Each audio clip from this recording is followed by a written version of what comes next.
ॐ नमः सिद्धेभ्यः।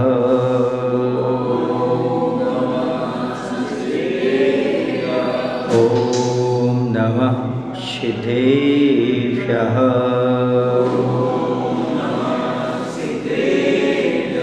ॐ नमः सिद्धेभ्यः।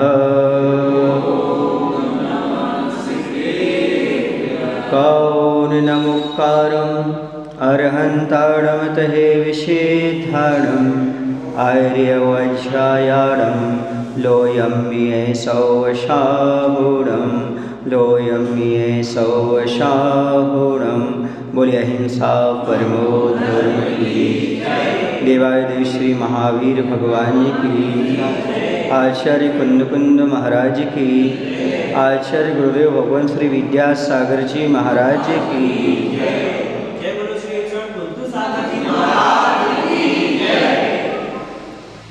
आचार्य भगवंत ने बहुत सारी हाइकु कृति लिखी है। वो हाइकु कृति 17 अक्षर की है। पहली पंक्ति में 5 अक्षर होते हैं, दूसरी में 7 अक्षर होते हैं और तीसरी में 5। कुल मिलाकर के 17 अक्षर में पूरी कविता हो जाती, पूरी कृति हो जाती और उसमें बहुत बड़ा रहस्य भरा रहता है। उसी एक हाइकु कृति को लेकर के आज हम अपनी बात प्रारंभ करते हैं। आज इसी ने हाइकु लिखा, आत्मदर्शन करो, लोगों के दिग्दर्शक बनो, प्रदर्शन से बचो। प्रदर्शन से बचना बहुत आवश्यक है। हमें सबसे पहले क्या करना है? आत्मदर्शन करना है। आज ऐसे स्पष्ट कहते हैं कि दर्शन गहराता, प्रदर्शन उथला। प्रदर्शन हमेशा उथला रहता है और दर्शन अंदर गहराई में रहता है।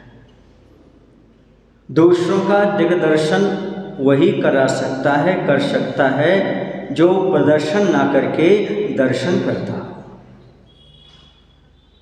आत्मदर्शन का अर्थ होता है अपनी ओर आना, आत्मानुमुखी होना, अपने आत्मा का दर्शन करना। और दर्शन का अर्थ होता है अपनी आत्मोन्नति की ओर बढ़ना। भगवान का दर्शन करने का अर्थ है आत्मदर्शन की ओर बढ़ना, निज दर्शन की ओर बढ़ना। दर्पण देखने का अर्थ यह नहीं होता कि हम दर्पण को देख रहे हैं, बल्कि दर्पण में अपना चेहरा देखते हैं। वैसे भगवान के दर्शन का अर्थ निज के दर्शन करना। इसका संबंध अपने आप से है। धर्म का संबंध आत्मदर्शन से है। और प्रदर्शन का अर्थ होता है जो मात्र दिखावा होता है, दूसरों को दिखाने के लिए किया जाता है और दिखावा हुआ करता है। ये कहलाता आपका प्रदर्शन। और दिग्दर्शन का अर्थ होता है दूसरों के मार्गदर्शक बनना, दूसरों को सही रास्ता दिखाने का प्रयास करना। ये कहलाता है दिग्दर्शन। दूसरों को दिशा बताना। जैसे आचार्य भगवंत आत्मदर्शक भी हैं और हम सभी के दिग्दर्शक भी हैं। हमारे लिए बता रहे हैं कि हमें अपने जीवन में क्या करना। इसलिए उन्होंने कहा प्रदर्शन तो उथला, दर्शन गहराता है। क्या है उनकी हाई को? प्रदर्शन तो उथला, दर्शन गहराता है। प्रदर्शन ऊपर ऊपर रह जाता है, लेकिन जो दर्शन है वो अंदर की ओर ले जाने वाला होता है। आज का धर्म मात्र प्रदर्शन का रह गया। दिखावा बहुत होता है, निज का दर्शन, भगवान का दर्शन बहुत कम होता है। बहुत कम लोग होंगे जो सात्विक वस्त्र पहन करके भगवान के मंदिर आते हैं। बाकी नए नए कपड़े पहन करके आते हैं। क्यों आते नए नए कपड़े पहन करके? प्रदर्शन के लिए, दिखाने के लिए। नई नई चीजें लेकर के आएंगे, जबकि भगवान का दर्शन करने वाला प्रदर्शन से दूर रहता है। उसी भगवान के दर्शन करते हुए आत्मदर्शन करना है, और आत्मदर्शन करने वाला प्रदर्शन से दूर रहता है, और जो प्रदर्शन करता है वो आत्मदर्शन नहीं कर सकता। आज वर्तमान में हम देखें तो आचार्य परमेश जी हमारे लिए मार्गदर्शक क्यों बने? क्योंकि उन्होंने प्रदर्शन को छोड़ करके, शहरों को छोड़ करके, प्रभावना को छोड़ करके आत्म भावना और आत्म प्रभावना में, जंगलों में और क्षेत्रों में रह करके साधना की है। आज हमारे वो दिग्दर्शक बन गए हैं, वो हमारे मार्गदर्शक बन गए हैं। क्यों? क्योंकि प्रदर्शन वाला किसी का दिग्दर्शक नहीं बन सकता। हमारे लिए ऐसा कुछ जीवन में जीना है जिसका दूसरा अनुकरण करता हुआ आनंद का अनुभव करे, उसे भी सच्चा मार्ग प्राप्त हो। आज हम मात्र प्रदर्शन की ओर बढ़ते चले जा रहे हैं। आपके पास धोती दुपट्टा है, अच्छी बात है। आपके पास बाहरी वेश है, अच्छी बात है। लेकिन आचार्य कहते हैं बाहरी वेश से कल्याण नहीं होगा, अंतरंग की ओर भी जाने का प्रयास करो।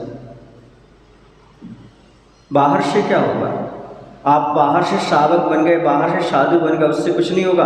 अंतरंग का परिवर्तन होना बहुत जरूरी है, क्योंकि कर्म की निर्जरा भेष से नहीं होती, अंतरंग के परिणामों से होती है। किसी ने धोती दुपट्टा पहन लिया तो क्या वो धर्मात्मा हो गया? नहीं। मात्र धोती दुपट्टा पहनना, एक बड़ा सा चंदन का टीका लगाना, ये धर्मात्मा का लक्षण नहीं है। ये बाहरी वेश हो सकता है, बाहरी वेशभूषा हो सकती है, पर धर्मात्मा का लक्षण नहीं है। अंतरंग के परिणाम होना बहुत जरूरी है। याद रखना, कर्म जो डरते हैं या निर्जरा को प्राप्त होते हैं वो बाहरी भेष से नहीं होते, बल्कि उस भेष के अनुकूल अंतरंग के परिणामों से कर्म डरते हैं, कर्म की निर्जरा होती है।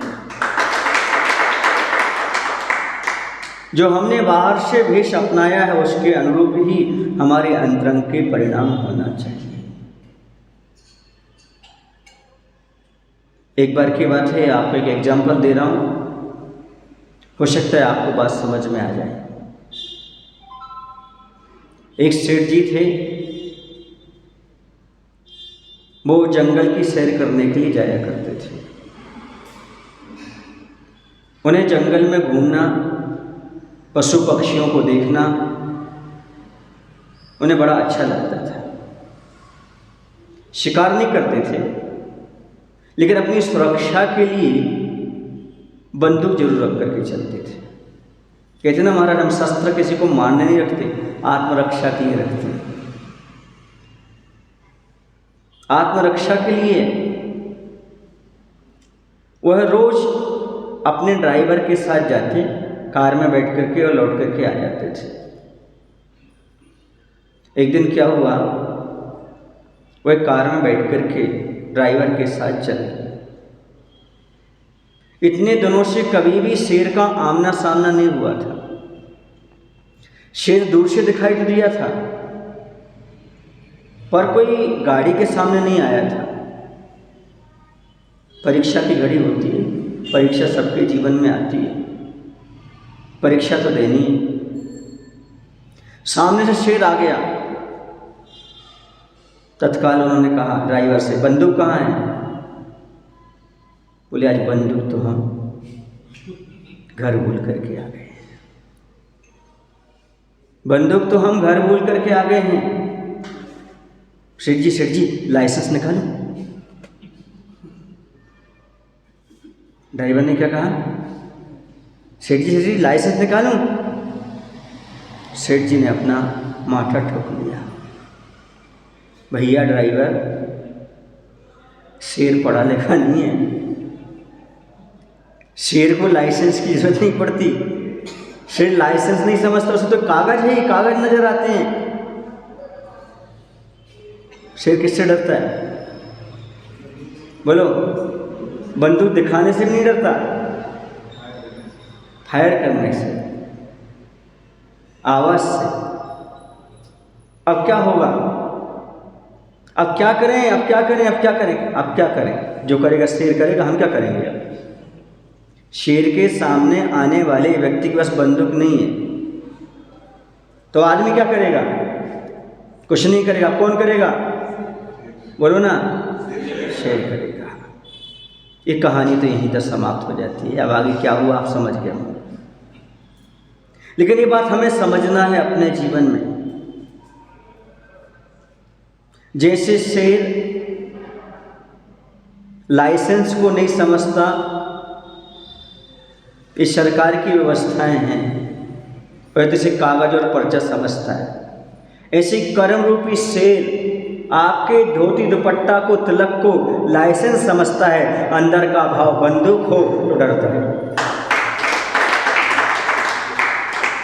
कर्म रूपी शेर को पछाड़ने के लिए, कर्म रूपी शेर से जीतने के लिए, निपटने के लिए, बचने के लिए अंतरंग का परिणाम चाहिए। मात्र बाहर का ये धोती दुपट्टा का लाइसेंस, ये वृत्ति का भेष कर्म डरने वाला नहीं है। कर्म तो अटैक करेगा करेगा करेगा। अब आप कुछ नहीं कर सकते, जो करेगा वो कौन करेगा? कर्म करेगा। यानी बाहरी भेष से कर्म की निगरानी होती। जैसे लाइसेंस सरकार को दिखाया जाता है, पुलिस वाले को दिखाया जाता है, वो समझ जाता है। ऐसे आपके धोती दुपट्टा में दुनिया तो समझ जाएगी आप धर्मात्मा है। दुनिया सरकार जैसी है, दुनिया पुलिस जैसी है। वो कह रही ठीक है भाई आप धर्मात्मा, धर्मात्मा आपको धर्मात्मा मान लेगी, लेकिन कर्म क्या कहेगा? बुद्धू मत बनाओ, लाइसेंस से काम नहीं चलता। यहाँ किससे काम चलता है? बंदूक से काम चलता है। कर्म रूपी शेर हमारे सामने है। हमें मात्र बाहरी भेष के माध्यम से उससे लड़ना नहीं है, वो तो और अटैक करेगा, बल्कि हमें अंतरंग के परिणाम को जगाने की आवश्यकता है। धर्मात्मा कहलाना अलग है, धर्मात्मा होना और बनना अलग है। कुछ लोग कहा करते हैं महाराज जी हमारे भी तो बहुत धर्मात्मा है, हमारे भाई बहुत धर्मात्मा है, हमारे पड़ोसी बहुत धर्मात्मा है। ऐसा कहना बहुत सरल है, लेकिन धर्मात्मा होना बहुत कठिन है। बाहर से प्रदर्शन चलता रहता है, अंदर से आत्मदर्शन की ओर बढ़ पाते कि नहीं बढ़ पाते। कुछ लोग ऐसे होते हैं जब फोटो खिंचाने का वक्त आता है तो मंच पर आ जाते हैं। फोटो खींचने से क्या धर्मात्मा बन जाएंगे क्या? व्हाट्सएप पर अच्छा अभिषेक करते हुए, सांधारा करते हुए ये फोटो डल जाती है, उससे क्या कर्म डल जाए, डर जाएगा क्या? उद्देश्य इसका क्या है ये समझने की आवश्यकता है। और जो व्यक्ति इस चीज को कर लेता है वो काम बन जाता है कि हमें प्रदर्शन से बचना है, दिखावा से बचना है, हमें वास्तव में धर्म को जीवन में अपनाना है।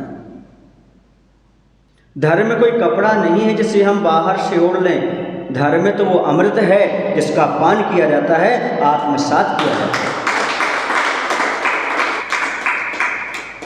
बाहर से पहनने से कुछ नहीं होता, अंतरंग के परिणामों से सब कुछ हुआ करता है। बाह्य तो मात्र निमित्त होता है, बाहरी भेष मात्र निमित्त होता है, क्योंकि उससे भाव जग जाते हैं।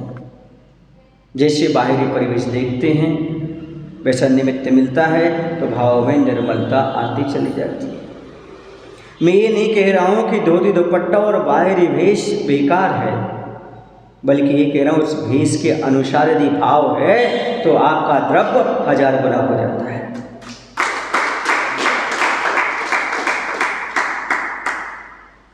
आपके वेयर हाउस में, गोदाम में 1000 बोरे अनाज पड़ा हुआ है, लेकिन बाजार का भाव डाउन है, प्रॉफिट होगा कि लॉस होगा? और यदि आपके गोदाम में 10 बोरे भी पड़े हुए हैं, कितने? 10, लेकिन बाजार का भाव हाई है, क्या होगा? लॉस की प्रॉफिट? प्रॉफिट। तो द्रव्य ने प्रॉफिट कराया कि भाव ने कराया? बोलो। हाँ, बस याद रखो, यदि आपके गोदाम में एक भी बोरा नहीं है और बाजार के भाव बढ़ गए तो ना प्रॉफिट है ना लॉस है, लेकिन पछतावा जरूर होगा, कुछ होती तो अच्छा होता। ऐसा में आपको जो व्यक्ति ये कहते हैं कि मुझे धोती दुपट्टा पहनने की आवश्यकता नहीं, मेरी आत्मा तो शुद्ध है, उनका ऐसे ही है, ना लॉस है ना प्रॉफिट, बल्कि पछतावा होगा उनको बाद में। जो धोती दुपट्टा पहने बिना, जो भेष धारण किए बिना ये कहते हैं कि हमारी आत्मा में भगवान है, मैं तो घर बैठे सब कुछ कर लेता हूँ, मंदिर आने की जरूरत नहीं है, उनको बाद में पछतावा ही हाथ लगेगा। जिन व्यक्तियों के पास माल थोड़ा है, भाव ज़्यादा हैं बाजार के, तो उनके अंदर लोभ जागेगा, और होते तो अच्छा होता, और होते तो और अच्छा, और बोरे होते तो और अच्छा होता, और अगली बार मैं और अच्छे से प्रयास करूंगा, उन्हें प्रेरणा मिलेगी। आज वो है धोती दुपट्टा पहन करके थोड़ा सा धर्म कर रहे, थोड़ा सा भाव जगा रहे हैं, जैसे उनको लाभ मिलेगा, उनको प्रेरणा मिलेगी, आगे और अच्छे से भाव बढ़ा करके द्रव्य के साथ ही देंगे। तीसरे वो हैं जिनके पास बहुत सारा गोदाम में अनाज है, भाव एकदम हाई है, वो तो माला माल हो गया, आज भी आनंद से खाएगा और कल भी आनंद से खाएगा, यानी इस भाव में भी आनंद उठाएगा और परभाव में भी उठाएगा। एक ऐसा है गोदाम में माल तो है, पर उसने उस माल की सुरक्षा नहीं की, क्या लग गया उसमें? समझ गए ना? प्रलोभन का कीड़ा लग गया, मिथ्या का कीड़ा लग गया, वह माल उसका बाजार में बिकने वाला, कोई भाव नहीं, कोई भाव नहीं उसका। इसलिए भेष के साथ साथ अपने ओर दृष्टिपात करने की आवश्यकता है। हमारा द्रव्य कम भी हो तो चल जाएगा, पर भाव उत्कृष्ट होना चाहिए, बिना द्रव्य के नहीं रहना, अर्थात बिना धोती दुपट्टा के पूजन आदि नहीं करना। लेकिन धोती दुपट्टा पहन ली तो अपने आप को धर्मात्मा मत मानने लगना, जब तक कि पूजन करते हुए अपने परिणामों का परिवर्तन नहीं हो जाता। पढ़कर शास्त्र अनेकों फाड़े, तोड़ी कई मालाएं, मन के विषय गसाए घिस नहीं पाए, घिस डाली प्रतिमाएं।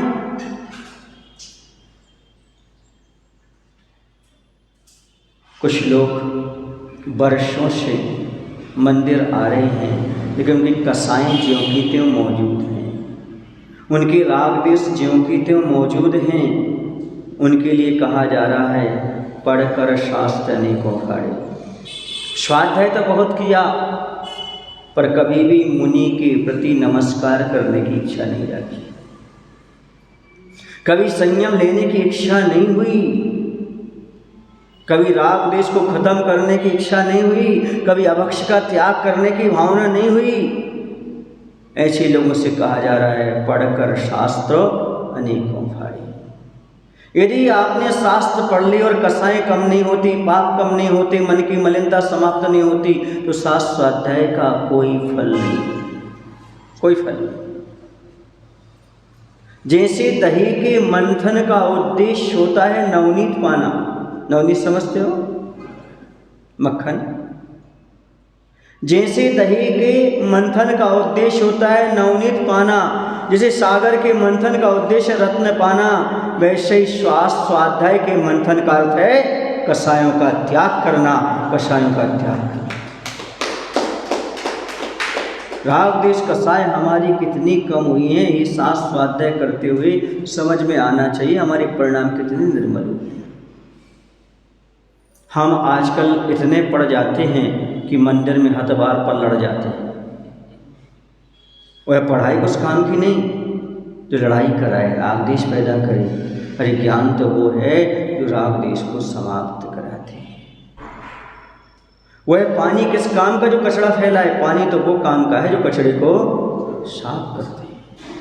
लेकिन जब रिमझिम पानी गिरता है ना तो कीचड़ हो जाता है, और मूसलाधार पानी गिरता है तो कीचड़ धुल जाता है। उसी से कीचड़ हो रहा है, उसी से कीचड़ धुल रहा है। ऐसे थोड़ा ज्ञान होता है तो एक कलह रूपी कीचड़ पैदा करता है, और जो अच्छा मूसलाधार ज्ञान होता है वो सारे कीचड़ को कलह को बहा देता है। दोनों में अंतर होता है। अधजल गगरी छलकत जाए और भरी गगरी चुप ही चाप जाए। वह वाद विवाद नहीं करती। जो विद्वान होते हैं वो वाद विवाद में नहीं पढ़ते, वो अनेकांत और शादवाद को बढ़ाने का और समझाने का प्रयास करते हैं। हमें वाद विवाद में पढ़ने की आवश्यकता नहीं है। समझो संसार में क्या है क्या नहीं है, जिनवाणी का क्या उद्देश्य है। तो पढ़कर शास्त्र अनेकों फाड़े, तोड़ी कई मालाएं। इतनी माला फेरी, इतनी माला फेरी, माला तो हाथ में थी बरमन, मनवा फिरे बाजार में। कर में तो माला है पर मनवा बाजार में है। माला तो फेर रहे हैं पर माला फेरते फेरते भी नरक जा रहे हैं। आचार्य कहते हैं रविशेन महाराज, शांतिनाथ भगवान के मंदिर में स्फटिक मणि की माला लेकर के रावण गया। 16 दिन के संकल्प से बैठा।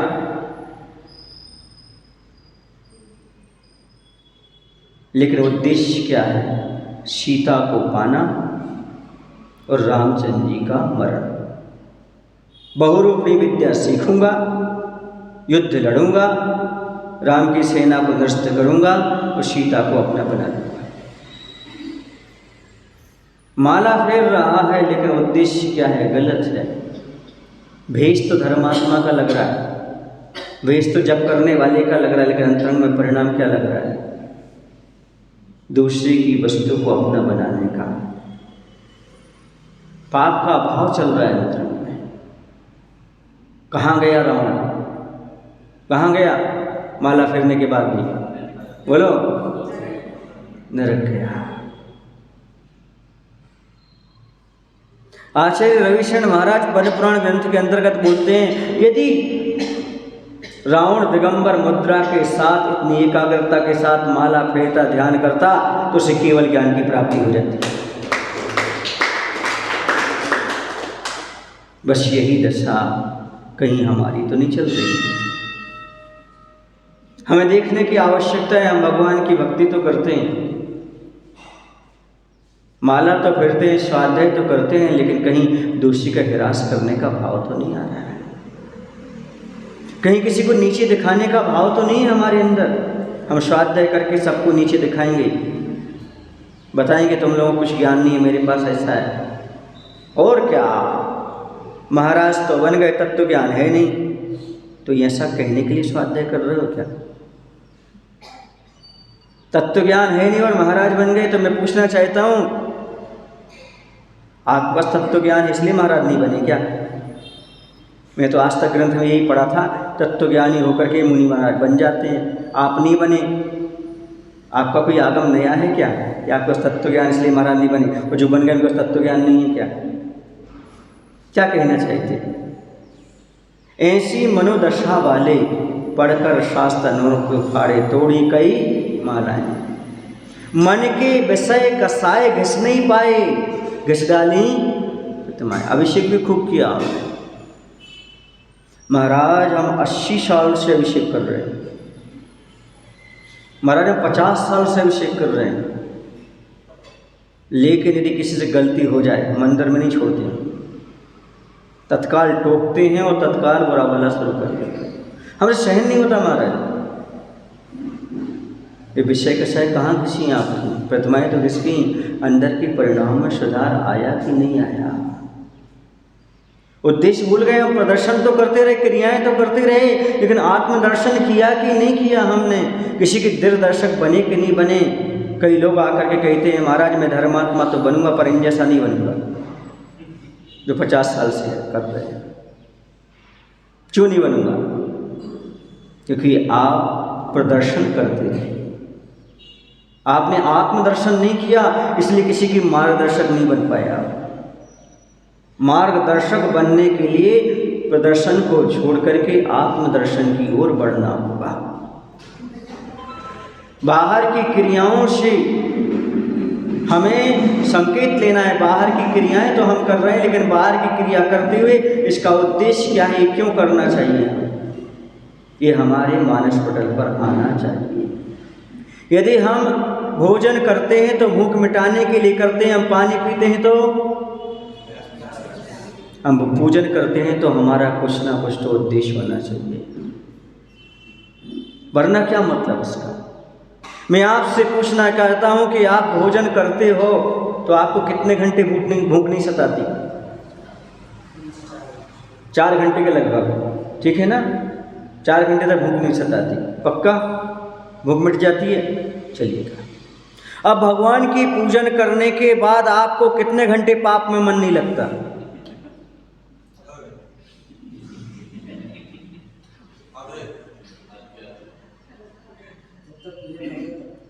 जब तक पूजन चल रही तब तक।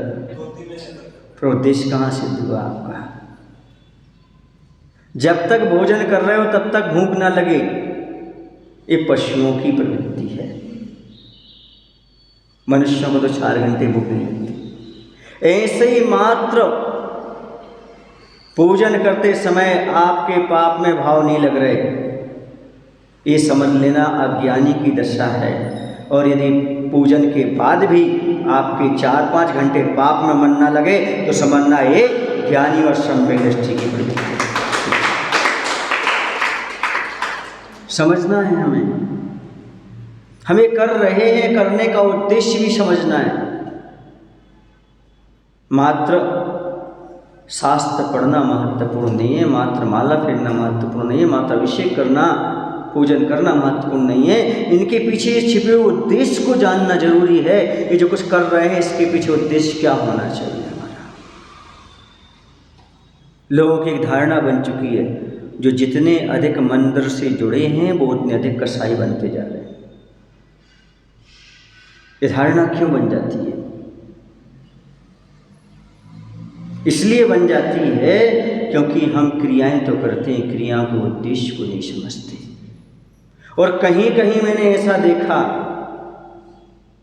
कि जो लोग मंदिर से जुड़े हैं, भले वो कमेटी में नहीं है, उन्हें किसी से लेना देना नहीं है, वो भगवान का अभिषेक पूजन करते हैं, स्वाध्याय करते हैं, माला फेरते हैं। उन्हें देख करके 10 लोग और सीख लेते हैं, भैया हमें इस मंदिर के पास जगह मिल जाए, यहाँ के लोग बहुत अच्छे हैं, हमें स्वाध्याय की प्रेरणा मिलती है,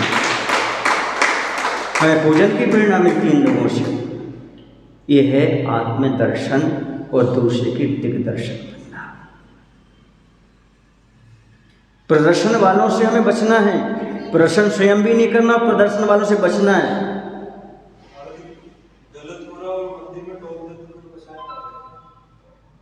कषायवश कुछ कहना अलग है, व्यवस्था के रूप में कुछ कहना अलग है, लड़ाई झगड़ा ना करते हुए कहना अलग चीज़ है, और लड़ाई झगड़ा करना अलग चीज़ है। किसी भी चीज़ में निवेदन किया जाता है आग्रह नहीं किया जाता। सामने वाला मान जाता है तो अच्छी बात है, और नहीं मान आता है तो नहीं मानता है। कषाय मंदिर में करने की आवश्यकता नहीं है। कषाय करने से कभी काम बनता नहीं है, कषाय करने से काम और बिगड़ता है।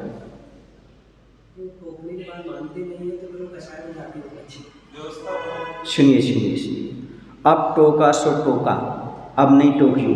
टोक्यो जापान की राजधानी, भारत की नहीं, भारत की दिल्ली है, और दिल्ली दिल वालों की है। दिल ऊंचा रखो, नहीं मानते मत मानो, कसाई मत रखो, कसाई मत रखो। सामने वाला रख रहा है, रखने दो, आप मत रखिए।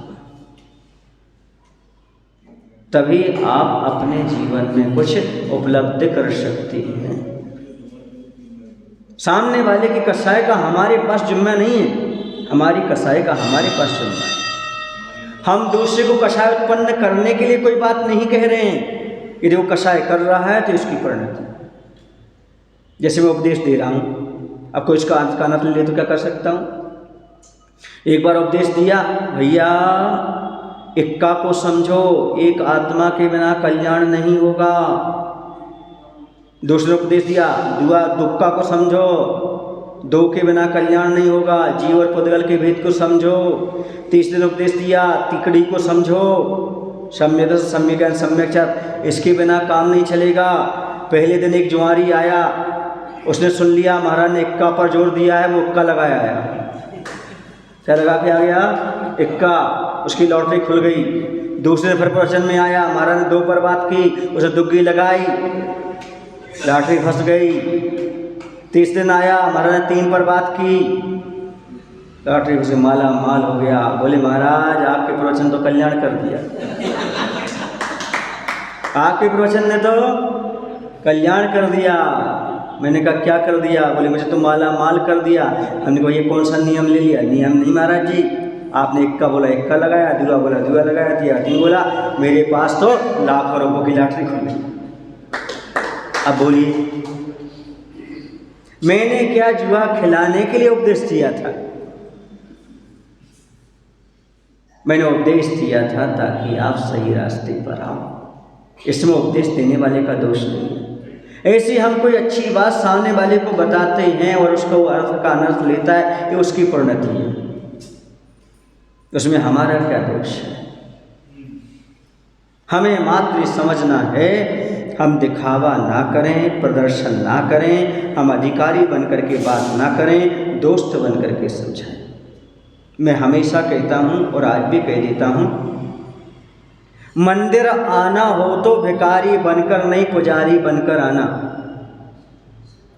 मंदिर में आना हो तो भिखारी बनकर नहीं, पुजारी बनकर आना। और किसी की गलती दिखाना हो तो दुश्मन बनकर नहीं, दोस्त बनकर दिखाना। दिखाने का तरीका होता है। फिर भी सामने वाले से यदि आपकी पहले से कुछ अनबन हो तो मत टोकना, क्योंकि वो गलत ही अर्थ लेगा। जिससे अनबन आपकी नहीं उसको बोलना, और अनबन है तो आप नहीं बोलना, किसी तीसरे से बुलवाना, भैया देखो ऐसा हो रहा है आप समझा दो, मेरी बात को तो उल्टे ही लेगा। नियम है, यदि पड़ोसी आपसे नाराज है तो पानी गिराओगे तो केस कर देगा, और यदि पड़ोसी आपसे खुश है, गंदगी फैलाओगे तो भी माफ कर देगा। गलत कह रहा हूँ सही कह रहा हूँ? इसलिए समझना है हमें किसे टोकना और किसे नहीं टोकना, किसे क्या उपदेश देना, किसी नहीं। क्योंकि आचार्य कहते हैं मिथ्या दृष्टि जीव को जितना जितना समझाओगे उल्टा उल्टा उसका काम होगा। जैसे कि दुष्ट व्यक्ति को समझाने से उल्टा रिएक्शन होता है, जैसे सांप को दूध पिलाने से जहर का ही वर्धन होता है। ये हमें पहले देख लेना है, समझ लेना है। हम जिसे टोकने के लिए जा रहे हैं वो क्या हमारी बात मानता है क्या, स्वीकार करता है क्या, वो हमें अपना मानता है क्या? तो विषय चल रहा था प्रदर्शन। हमें हमेशा प्रदर्शन से बचने का प्रयास करना चाहिए। हम धर्म तो करते हैं पर हमारे जीवन में प्रदर्शन बहुत होता है। धर्म कहाँ है? प्रदर्शन में, शास्त्रों में, मंदिरों में, कहाँ है? एक बहुत अच्छा एग्जाम्पल आता है। पुराने ज़माने में एक बुजुर्ग अम्मा थी। कौन थी? वह अपना काम कर रही थी सिलने का, तो उनकी सुई गुम गई। उनकी सुई जब गुम गई घर के अंदर, तो अंदर बाहर स्ट्रीट लाइट थी या कुछ भी जल रहा होगा उस समय बाहर। एक रास्ते से व्यक्ति निकला, उसने कहा अम्मा क्या ढूंढ रही हो? बोले बेटा सुई ढूंढ रही हूँ। बोले उजाले में खोजो ना, अंधेरे में क्या कर रही हो? वो बेचारी भोली भाली थी, वो बाहर आ गई। वहाँ जहाँ पर उजेला था वहाँ पर खोजने लगी। किसी ने कहा माँ जी, दूसरे व्यक्ति ने, क्या कर रही हो? क्या करूं बेटा, सुई खो गई, उसे ढूंढ रही हूँ। कहाँ खो गई? कमरे के अंदर। अरे पागल हो क्या, कमरे के अंदर खोजो। उसने कहा पागल तुम लोग हो के हम? एक कहता है उजाले में खोजो और एक कहता है, एक हमारा उपदेश देते हैं धोती दुपट्टा पहनो, यही धर्मात्मा का भेष है। कुंतु सागर आ गए, बेकेन लगे धर्मात्मा के भेष से क्या होता? अंदर के भाव पैदा करो। अब बताओ हमारा हम धोती दुपट्टा पहने के छोड़े, हम भाव पैदा करें कि धोती दुपट्टा में काम चले? बताओ तो कुछ। तीसरे व्यक्ति ने कहा माँ जी उजाले में ही खोजना है हमें,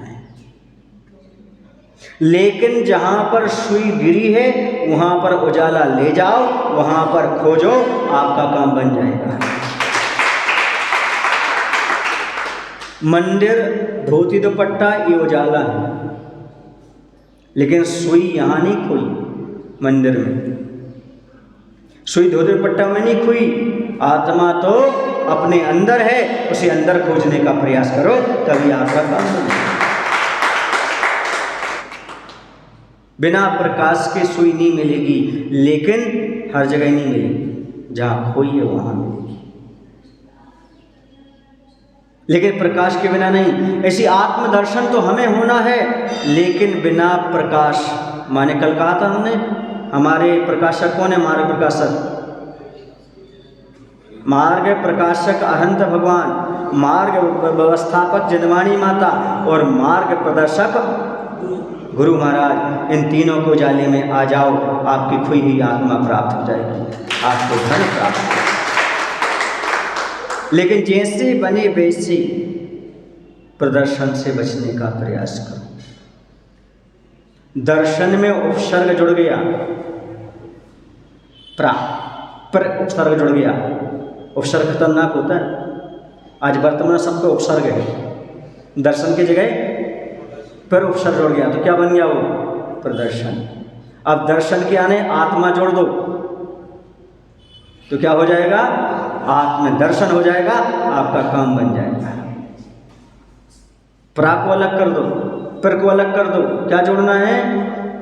आत्मा को। दर्शन ज्यों का त्यों बना रहने दो, आपका काम बन जाएगा। आज वर्तमान में मीडिया का युग है, मोबाइल का युग है। हमारी भावना रहती है कि हम हर चीज को हाईलाइट करें, प्रदर्शन का विषय बनाएं। लेकिन आश्चर्य कहते हैं उस प्रदर्शन से क्या होगा? प्रदर्शन तो उथला, दर्शन गहराता है। उस दर्शन की बात करो जो आपका अंदर से गहरा रहा है, उससे काम चलने वाला है। आए समझ में आपको? नहीं आया? बाहर से धर्म नहीं होता। बाहर की चीज़ें सहयोगी हो सकती हैं, लेकिन धर्म तो अंतरंग का परिणाम है। अंतरंग में हमें पहुंचना पड़ेगा। अपने परिणामों को जितना निर्मल करते जाओ उतना अच्छा है, तभी काम बनेगा। मैं तो ये कहता हूँ, साबुन जितनी अधिक घिसती है कपड़े को उतना साफ करती जाती है। वैसे जितना आप स्वाध्याय करते जाओ, जितना आप माला फेरते जाओ, जितने अभिषेक करते जाओ, उतने आपकी मैल की गंदगी, अंदर की गंदगी साफ होती चली जाना चाहिए। तभी मैं मानूंगा। कि आपने भगवान का दर्शन किया और आत्म दर्शन की ओर बढ़े। क्योंकि बंधु, आत्म दर्शन करो भैया, लोगों के दिग्दर्शक बनो भैया, प्रदर्शन से बचो भैया। प्रदर्शन होता रहेगा, हमें कुछ भी होने वाला नहीं। इस युग में हमें लोग प्रशंसा के पात्र तो बनाएंगे, झूठी माला तो पहनाएंगे, लेकिन हमें पता है हमारे पास क्या चीज़ है और क्या चीज़ नहीं है। इसलिए प्रदर्शन से बच करके आत्मदर्शन करते हुए आत्मदर्शन की ओर बढ़े। बोली महावीर भगवान की जय। आचार्य विद्यासागर जी महाराज की जय। हे प्रभु, प्रदर्शन तो उथला है, दर्शन गहराता है। हमें बस प्रदर्शन से बचाकर आत्मदर्शन की गहराइयों में जाने का उपक्रम प्रदान करें। नमो शिवाय। जावाणी के जानते सूझे लो कालो।